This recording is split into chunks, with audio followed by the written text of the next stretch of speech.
అసలు ఒక్కసారి ఇది చూడండి. నాకైతే మతిపోతుంది అసలు. నేను ఎక్కడున్నాను? తిరణాలలో ఉన్నానా? లేకపోతే గిరి ప్రదక్షిణలో ఉన్నానా?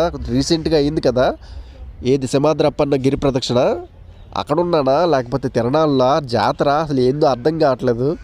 ఎంతమంది వస్తున్నారు? ఎందుకు వచ్చేస్తున్నారు? అసలు ఏంటో మొత్తం కొత్త రోడ్లు. మేము రోడ్డుకి ఇప్పటికి 4 కిలోమీటర్లు నడిచాం. మీకు చూపిస్తున్నాను. ఆ మనుషులు చూడండి, జనాలు. ఆ బస్సుల్లో జనాలు చూడండి. అసలు ఏదో పండక్కి జాతరకి వచ్చినట్టు వస్తున్నారు జనాలు. ఎంతమంది ఎక్స్పెక్ట్ చేశారో, వీళ్ళ ఎక్స్పెక్టేషన్ ఏందో, వీళ్ళ ఏర్పాట్లు ఏందో, ఎందుకు వస్తున్నారో చూడడానికి వచ్చిన వాళ్ళు ఎంతమంది వస్తారో చూడడానికి వచ్చిన వాళ్ళు, అసలు వచ్చిన వాళ్ళు ఎవరు, ఎక్కడి నుంచి వస్తున్నారో తెలుసుకోవడానికి వచ్చిన వాళ్ళు కొంతమంది, అసలు ఎందుకు ఎంతమంది వస్తున్నారో తెలుసుకోవడానికి కొంతమంది వచ్చిన వాళ్ళు, ఇలాగా మొత్తం చూడండి. అసలు ఓవరాల్గా మీకు చూపిస్తాను. మేము ఇప్పటికీ 4 కిలోమీటర్లు నడిచాం, ఇంకా ఉంది.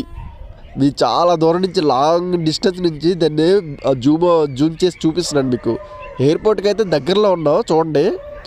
చాలా మొత్తం ట్రాఫిక్ అంతా బ్లాక్ అండి. చూసారా ఎంత ఉందో? మొత్తం కార్లు, బస్సులు, మనుషులు అయితే అసలు ఏదో ఉపద్రవంలా వస్తున్నారు, ఉప్పిల్లాగా అంతలా వస్తున్నారు. అసలు ఎక్స్పెక్టెడ్ లేదు, అసలు అన్ఎక్స్పెక్టెడ్ అనమాట. అసలు ఇంత క్రౌడ్ని అసలు గవర్నమెంట్ అయినా ఎక్స్పెక్ట్ చేసిందో లేదో తెలియదు. అసలు మీరైతే అసలు ఆశ్చర్యపోతారు. మేమైతే ఇప్పటికి 4 కిలోమీటర్లు నడిచాం. మళ్ళీ అటునుంచి ఇంకొక కిలోమీటర్ దూరంగా నడిచిన తర్వాత అసలు మేము మీటింగ్కి అయితే అటెండ్ అవ్వలేమండి. అది కన్ఫర్ము. నేనైతే కన్ఫర్మ్గా చెప్తున్నాను, మీటింగ్కి అయితే అటెండ్ అవ్వలేము. మీకు విషయం చూపిస్తున్నాను, ఓకేనా? మీకు ఇంకొక వీడియో కూడా పెడతాను, ఒకసారి చూడండి, భలే ఉంటుంది అసలు.